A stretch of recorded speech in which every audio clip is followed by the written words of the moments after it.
الرحمن الرحیم۔ السلام علیکم ورحمۃ اللہ وبرکاتہ۔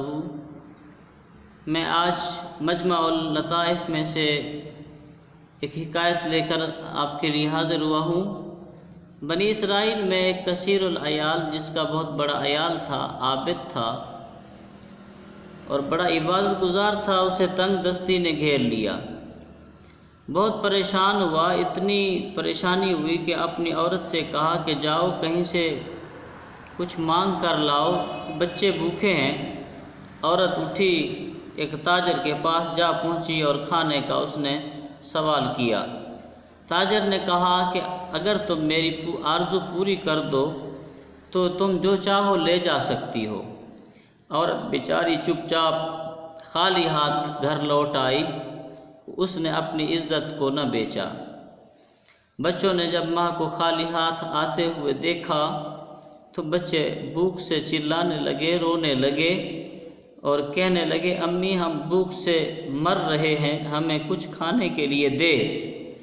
عورت دوبارہ اسی تاجر کے پاس لوٹ کر گئی اور کھانے کا سوال کیا۔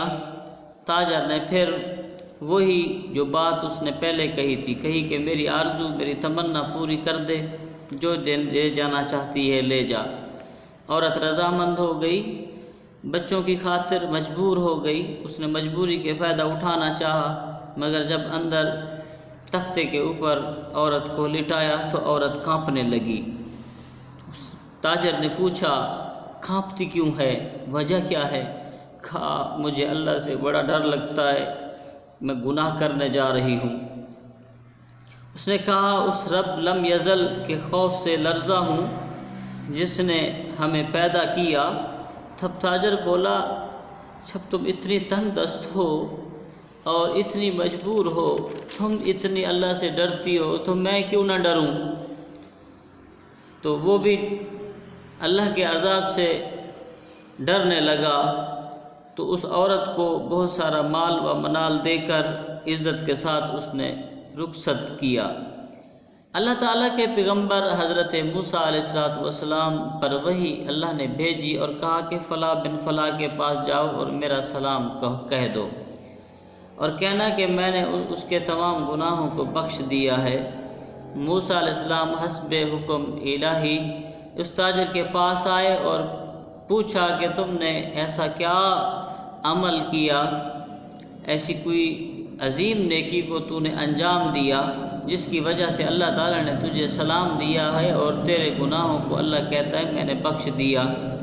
تو اس جواب میں تاجر نے اسے یہ قصہ سنایا کہ جب عورت کو میں نے تختے کے اوپر لٹایا تو وہ عورت تھر تھر کانپنے لگی۔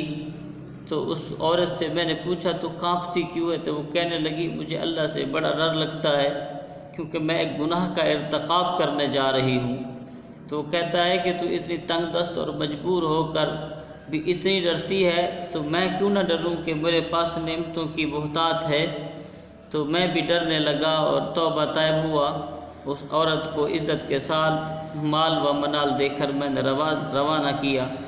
اب آپ فیصلہ کریں کہ ایک عورت جو اللہ سے ڈرے تو اس کے کانپنے سے اس کی جو تنگ دستی اور جو پریشانی وہ بھی حل ہو جائے، اور وہ جو اس کو دیکھے اور وہ بھی توبہ طیب ہو جائے، تو جس کے دل کے اندر ایمان ہوتا ہے اسے خوف خدا آتا ہے، اور جس کے اندر خوف الہی ہوتا ہے وہ گناہ کا ارتکاب نہیں کر سکتا۔ اب جو گناہ گار لوگ ہیں ان سے میں یہی کہوں گا کہ اپنے اندر ایمان کی شمع جلاؤ، پھر دیکھو کہ تم سے گناہ ہو پاتے ہیں کہ نہیں ہو پاتے۔ اور میں یہی اللہ تبارک و تعالی سے دعا کرتا ہوں کہ ہمارے دلوں کے اندر اللہ کی محبت اجاگر ہو جائے اور اللہ کے حبیب کی محبت اجاگر ہو صلی اللہ علیہ وسلم۔ پھر ہم جب محبت کرنے لگیں گے تو پھر ہمارے اندر اللہ کا خوف آئے گا۔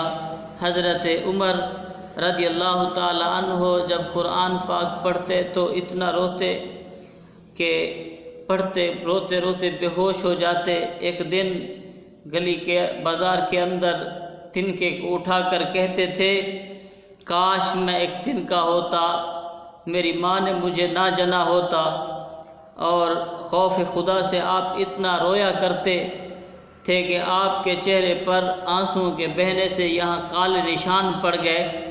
اور نبی پاک صلی اللہ علیہ وسلم نے فرمایا، لا یلج النار من بقى من خشیت اللہ حتی یعود اللبن فی الفرع، جو شخص خوف خدا سے روتا ہے وہ جہنم میں ہرگز داخل نہیں ہوگا، اسی طرح دودھ واپس تھنوں میں نہیں جاتا۔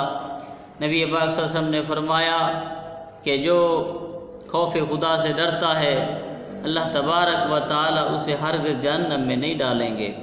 یہ وعدہ ہے اللہ پاک کا، جو اللہ کے خوف میں روئے، اللہ سے ڈرے، اس کے اوپر جہنم کو حرام کر دیتا ہے۔ مسلمانوں، اللہ کو راضی کر لو، گناہوں کا ارتکاب نہ کرو، گناہوں سے باز آ جاؤ۔ اللہ تبارک و تعالیٰ کی ذات بہت بڑی ذات ہے، تمہیں ہر قسم کے کرم عزت سے مالا مال کر دے گی۔